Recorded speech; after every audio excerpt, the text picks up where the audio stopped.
Radhe Radhe everyone. आशा करती हूँ आप सभी बहुत अच्छे होंगे। पार्थिव शिवलिंग का रुद्र अभिषेक आप घर में कैसे कर सकते हैं, आज की वीडियो में आप सभी के साथ में शेयर करूंगी। सर्वप्रथम आपको दीपक जरूर जलाना है, अनिवार्य होता है, ताकि ये जो पूजा हम घर में करने वाले हैं ये पूजा जो है ना निर्विघ्न संपन्न हो। तो मैं अपने ठाकुर जी के सामने जो है ना दीपक जला देती हूँ, क्योंकि जब हम अभिषेक करते हैं तो सामने से हवा आती है और दीपक कहीं बुझ ना जाए, ये डर मन में रहता है। इसीलिए ठाकुर जी के सामने मैंने दीपक जला दिया है। इसके बाद आपको ये सारा सामान चाहिए होता है। और रुद्राभिषेक के सामान में कौन कौन से सामान की आवश्यकता होती है इस पर मैं कई बार वीडियो बना चुकी हूँ, इसलिए सामान में विस्तृत रूप से आपको नहीं दिखाऊंगी। जितना भी सामान आप देख रहे हो यही सारा सामान जो है ना रुद्राभिषेक में चाहिए होता है। इसके अलावा आपको पार्थिव शिवलिंग बनाने होते हैं। अगर आप पार्थिव शिवलिंग पर रुद्राभिषेक करना चाहते हैं बहुत अच्छी बात है, अगर नहीं करना चाहते तो आपके घर में जो शिवलिंग है उन पर भी जो है ना आप रुद्राभिषेक कर सकते हैं। आप चाहें तो पूरा मिट्टी का परिवार भी बना सकते हैं। तो ये सारी चीजें जो है ना श्रद्धा के ऊपर निर्भर करती है, जैसी आपकी श्रद्धा है उस हिसाब से आप तैयारी कर लीजिएगा। तो हमने एक बड़ी परात ली है। बड़ी परात इसीलिए लेनी होती है ताकि जब हम रुद्राभिषेक करते हैं रुद्री से तो बहुत सारा जल जो है ना इकट्ठा हो जाता है और बार बार हमें बर्तन चेंज ना करना पड़े, इसलिए बड़ा बर्तन आपको लेना होता है।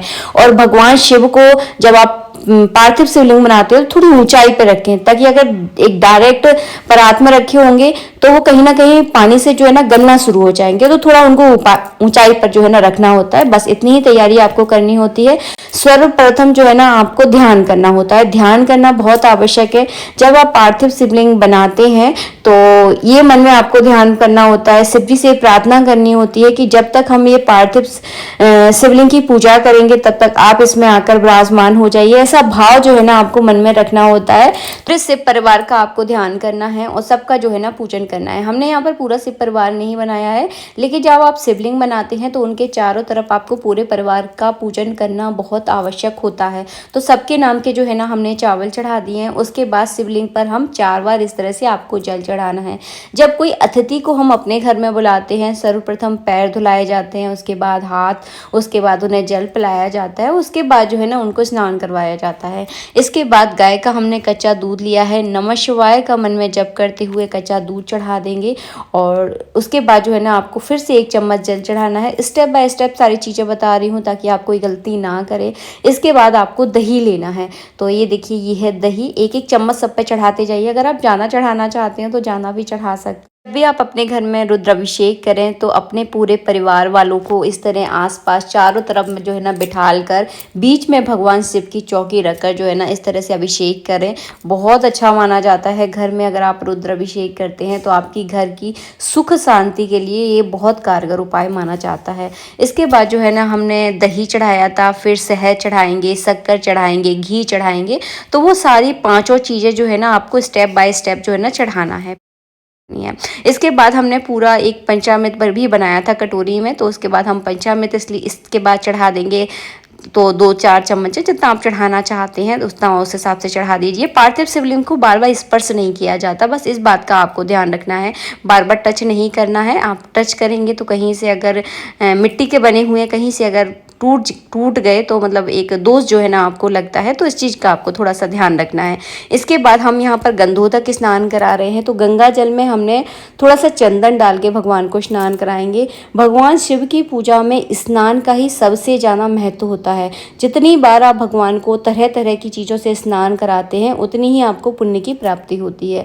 इसके बाद हमने दूध लिया है, दूध में हमने भांग मिलाई है, जैसा कि आप लोग वीडियो में देख रहे हो। तो भांग से भगवान शिव को जो है ना स्नान कराया जाता है। तो दूध में भांग को हमने मिक्स कर लिया है और नमः शिवाय नमः शिवाय नमः शिवाय इस तरह कहते हुए जो है ना आपको चढ़ा देने हैं। इसके बाद किया जाता है भगवान का सूक्ष्म पूजन। सूक्ष्म पूजन में आपको क्या करना है, कलावा रूपी वस्त्र अर्पित करना है, चंदन लगाना है, चावल चढ़ाना है, इत्र लगा दीजिए। तो इसे कहते हैं सूक्ष्म पूजन। ये करना बहुत ज़रूरी होता है रुद्र अभिषेक करने के से पहले। तो हमने इस तरह से चावल चढ़ा दिए हैं। और रुद्र अभिषेक आप चाहे तो दूध से कर सकते हैं, आप चाहे तो मौसमी के जूस से कर सकते हैं। जो चीज़ जलहरी मैं जलहरी बोल रही हूँ, जो श्रृंगी से जो है ना ईजिली निकल जाए बाहर, तो श्रृंगी से जो है ना करवाया जाता है रुद्र अभिषेक। अगर आपके पास श्रृंगी नहीं है तो आप जो जो लोटा होता है, गंगा सागर इसे बोलते हैं, जिसमें तुतुआ टाइप का लगा होता है, उससे भी जो है ना आप भगवान का रुद्राभिषेक कर सकते हैं। तो भगवान के ऊपर इस तरह से हमने एक उल्टा बेलपत्र रखा हुआ है। ये उल्टा बेलपत्र इसीलिए रखा जाता है, जब जल की धारा भगवान के सीधे सिर पर गिरती है तो उनको जो है ना डायरेक्ट वो खंडित ना हो, तो उनके बचाव के लिए जो है ना इस बेलपत्र को उल्टा रखा जाता है। तो ये रखना बहुत अनिवार्य होता है। इस तरह से बेलपत्र आप ज़रूर रखें, और ख़ासकर जब आप पार्थिव शिवलिंग बना रहे हैं तो उल्टा बेलपत्र रखना बहुत ज़रूरी होता है, ताकि जब लगातार धारा आती है तो कहीं जो शिवलिंग है वो बिल्कुल भी खंडित ना हो। तो इस तरह से रखेंगे तो कभी खंडित नहीं होंगे। यहाँ पर हम कच्चे दूध से रुद्राभिषेक कर रहे हैं। अगर आपको रुद्री आती है बहुत अच्छी बात है, आप रुद्री से कीजिए। समथिंग आपको एक घंटा लग जाएगा अगर आप पहली बार कर रहे हैं तो। अगर आपको रुद्री नहीं आती है तो आप केवल नमः शिवाय का जप का मंत्र करते हुए भी जो है ना इस तरह से रुद्र अभिषेक जो है ना कर सकते हैं। इसके बाद हमें यहाँ पर शुद्ध जल से फिर से स्नान करवाना है, और इसके बाद किया जाता है भगवान का श्रृंगार। जैसा आपके मन में है वैसा श्रृंगार आप भगवान का कीजिएगा। तो हमने सबसे पहले शुद्ध जल से स्नान करवाया, उसके बाद कलावा रूपी वस्त्र अर्पित किए हैं, उसके बाद हमने जनेऊ चढ़ा दिया है, चंदन लगा दीजिएगा, चावल चढ़ा दीजिए, और अगर इत्र लगाना चाहते हैं तो इत्र को जो है ना थोड़ी एक कॉटन में लगाकर फिर लगाइएगा ना। बेलपत्र और समी पत्र फूलों से भगवान का बढ़िया सा श्रृंगार कीजिए। और वो श्रृंगार तो आप सबको बहुत अच्छे से आता होगा, जैसा करना चाहते हैं, जैसा भगवान की इच्छा है वैसे ही उनको सजा सकते हैं हम। अपनी इच्छा के अलावा कुछ नहीं होता है। कई बार मैंने ऐसा देखा है कि मैंने बहुत सोचा है कि भगवान का आज ऐसा श्रृंगार करेंगे, वैसा श्रृंगार करेंगे, और मैं कोशिश भी करती हूँ, लेकिन जब भगवान को श्रृंगार नहीं कराना होता ना तो कहीं ना कहीं बार बार बेलपत्र गिर जाते हैं, बार बार फूल गिर जाते हैं। तो ये सारी चीज़ भी जो है ना भगवान की मर्जी के खिलाफ नहीं हो सकती है। इसके बाद देखिए इस तरह से हमने श्रृंगार किया है, गुलाल चढ़ा दिया है, अब्रक चढ़ा दिया है।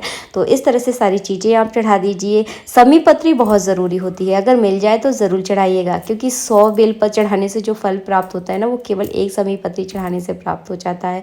इसके बाद आपको भोग लगाना है। आज के दिन अपने घर में आप कुछ मीठा ज़रूर बनाएं, और मीठे का ही भोग आपको लगाना है। मौसमी फल भी आप चढ़ा सकते हैं। तो इसके बाद आप भोग लगा दीजिए। भोग में आपको बेलपत्र अवश्य रूप से डालना है, तो रखना ज़रूर है, इस बात का भी आप थोड़ा ध्यान रखिए। इसके बाद आपको आरती करनी है। आरती में जितने भी जन पूजा में शामिल हुए हैं सभी से आरती करवाना ज़रूरी होता है। जय श्री राधे मित्रों, राधे राधे। वीडियो अच्छा लगा है तो लाइक कर देना।